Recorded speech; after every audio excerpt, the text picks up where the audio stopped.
Hei, bună și bine ai revenit pe canalul meu de YouTube, iar dacă ești pentru prima dată, dă un subscribe pentru că aici împărtășesc o grămadă de idei, de tipsuri despre stil de viață sănătos, despre cum să ai o gândire potrivită pentru a reuși, o setare mentală potrivită pentru succes și cum să îți desfășori o activitate, să te dezvolți în partea antreprenorială, tipsuri, idei din afacerea mea pe care o desfășor de 7 ani de zile în mediul online. Astăzi o să vorbesc despre o idee care mie mi-a dat foarte mult de gândit și sunt convinsă că și multe persoane se gândesc la aceasta. Oare ce îmi dă comportamentul? Ce îmi conduce comportamentul? Ce mă face să am acest comportament? Ok, am căutat foarte mult și am găsit câteva lucruri interesante despre nevoile pe care noi ni le împlinim prin tot ceea ce facem în fiecare zi. Acele nevoi sunt cele 6 nevoi despre care Tony Robbins vorbește foarte mult, 4 dintre ele esențiale și 2 sunt cele care creează partea aceea de împlinire. Și o să vreau să vorbesc puțin despre aceste nevoi pentru că sunt acele lucruri, aceste nevoi de fapt ne determină comportamentul, ne fac să facem anumite acțiuni, să ieșim din area de confort sau să nu ieșim din area de confort încât să putem să ne împlinim. Deci comportamentul nostru este condus de felul nostru, de modul nostru de a ne împlini aceste nevoi. Nevoile de bază pe care le avem, orice om le are, în primul rând este nevoia de certitudine, de confort. Toți avem nevoie de aceasta, toți avem nevoie de confort, avem nevoie de certitudine, de aceea ieșirea din area de confort e al naibii de grea pentru foarte multă lume, dar iarăși partea în care pășești în necunoscut, de câte ori mergi la un loc de muncă sau începi un business nou. Mi-aduc aminte eu când am început business-ul, eram total debusolată, total pierdută, cu un gol în stomac pentru că nevoia mea de certitudine era afectată, deci nu puteam să mai împlinesc nevoia de certitudine. Ideea este că avem nevoie de partea aceasta și este foarte important că nevoia de certitudine și de confort o putem aplica în anumite arii și ne putem împlini în anumite arii, dar sunt zone în care trebuie să ne gândim că lucrurile acestea ne scot din area de confort. De exemplu, orice creștere te presupune ieșire din area de confort. Orice început unui lucru nou, o afacere, presupune ieșire din area de confort. Și o să vreau să vorbesc un pic și o să spun cum poți să faci, să controlezi, încât și o ieșire din area de confort să ți se pară totuși confortabilă. Adică se spune foarte mult despre partea aceasta că trebuie să înveți și să fii confortabil cu ieșirea din area de confort.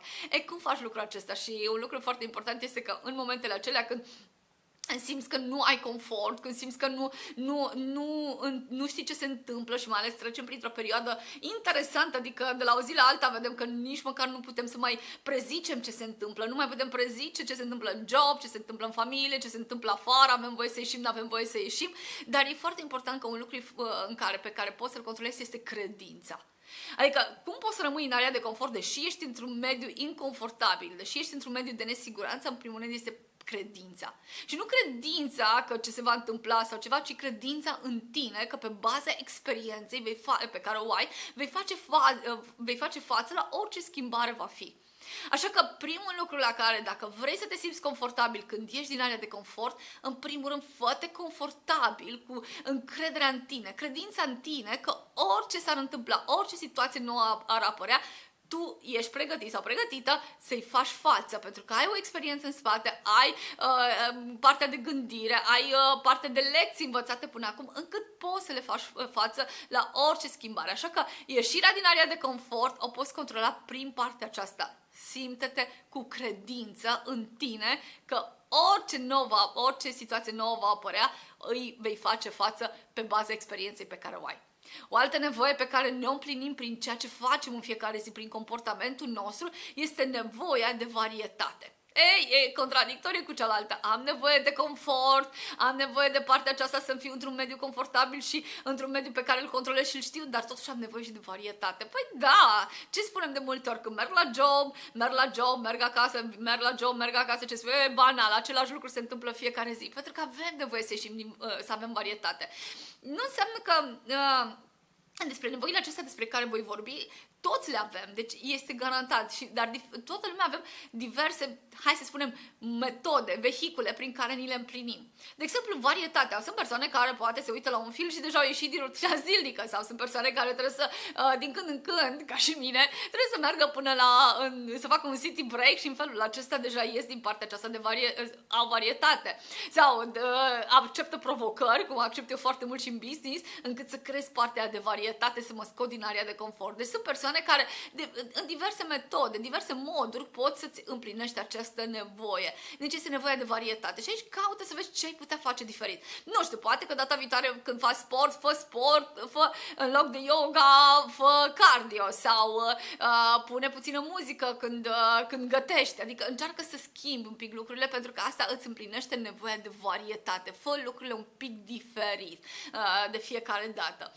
A treia nevoie pe care o avem este nevoia de semnificație, să ne simțim importanți, să atragem atenția. Hei, da, clar, ne place prin felul cum ne îmbrăcăm, prin felul cum ne arătăm, prin felul cum poate sunt persoane care își împlinesc această nevoie prin culoarea părului, deci își fac părul roz. Este o nevoie de semnificație, de a fi vizibil, de a se vedea și sunt diverse moduri prin care poți face acest lucru, așa că asta este iarăși o nevoie pe care o avem, o nevoie de bază. Și a patra nevoie de bază este acea nevoie de conectare și iubire.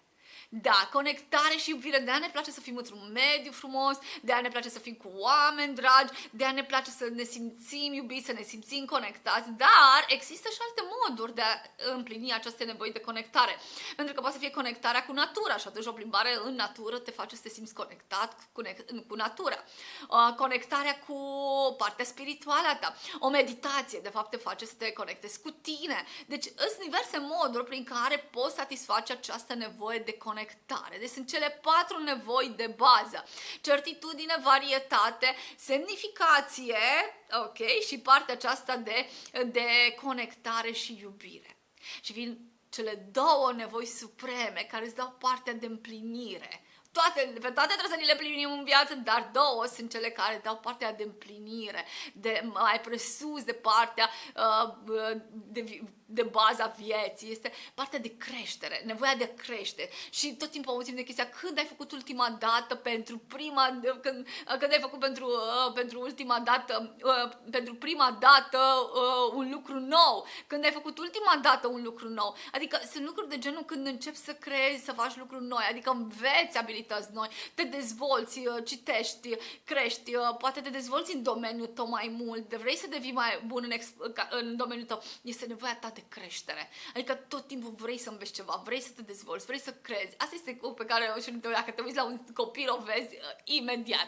Iar ultima nevoie, a doua pentru împlinire și a 6-a dintre toate nevoile pe care le avem, este nevoia de contribuție. Să contribuim la un mediu mai bun, în viața altor oameni, cum te simți, și asta vorbesc tot timpul în business-ul nostru, în afacerea noastră, cum ajutăm cât mai mulți oameni să aibă o viață mai bună, o sănătate mai bună, să aibă partea aceasta de a câștiga mai bine, de a-și transforma viața și a avea viață mai bună, tot timpul îți dă partea de împlinire, că ai contribuit în viața altor oameni. Așa că, repet, care sunt cele 6 nevoi, 4 de bază și celelalte 2 pentru a te simți fericit și împlinit. Este vorba despre partea de certitudine, varietate, semnificație, partea de conectare și iubire și ultimele 2 despre care spuneam, creștere și contribuție. Deci aceste 6 nevoi, modul cum vrem să ni le împlinim, de fapt ne determină comportamentul. Și acum o să vreau să te las cu un exercițiu. Ia acea activitate care ție îți place cel mai mult. De exemplu, cum am este la mine poate partea de călărit, de echitație, sau partea de gătit, sau partea din business pe care o fac și îmi place foarte tare să mă conectez cu cei din echipă și să lucrez foarte mult la creșterea oamenilor din echipă. Deci ia o activitate care ție îți place extraordinar de mult și începe să treci prin aceste nevoi. Cum îți împlinește acea activitate nevoia de certitudine? Și de la 1 la 10 bifează. O altă nevoie de genul cum îți împlinește nevoia de varietate. Iarăși de la 1 la 10 dă-i o notă și tot așa. După care ia și activitatea care ție îți displace total. Poate că este începutul unui nou business, de exemplu, că văd persoane care vin în business și bineînțeles că se simt inconfortabil, parcă le vine chiar să și renunțe. De ce? Pentru că nu este că nu este împlinită nevoia de certitudine. Așa că, la fel, ia și activitatea care ție îți provoacă o stare cea mai neplăcută, ia acea activitate și trece-o la fel prin toate aceste nevoi, dă-i o notă de la 1 la 10, pentru că în felul acesta vei înțelege ce poți să faci, ce activități, cum poți să schimbi, poate ce strategie, poate ce idei, poate ce să mai introduci sau ce să mai scoți din activitățile tale, încât să împlinești nevoile respective. În felul acesta te vei simți mai confortabil, te vei simți mai bine, îți va plăcea mai mult o activitate sau alta. De ce? Pentru că în felul acesta îți împlinești nevoile. E foarte interesant de urmărit să înțelegi cum de fapt comportamentul ne este determinat de aceste 6 nevoi. Dacă simți că acest video te ajută și pe tine și poate ajuta și alte persoane, dă-i un share, te rog, pentru că m-aș bucura cât mai multe persoane să înțeleagă cum ne determinăm de fapt comportamentul. Și abia aștept să ne vedem la videourile următoare pentru că am pregătit niște subiecte extraordinare.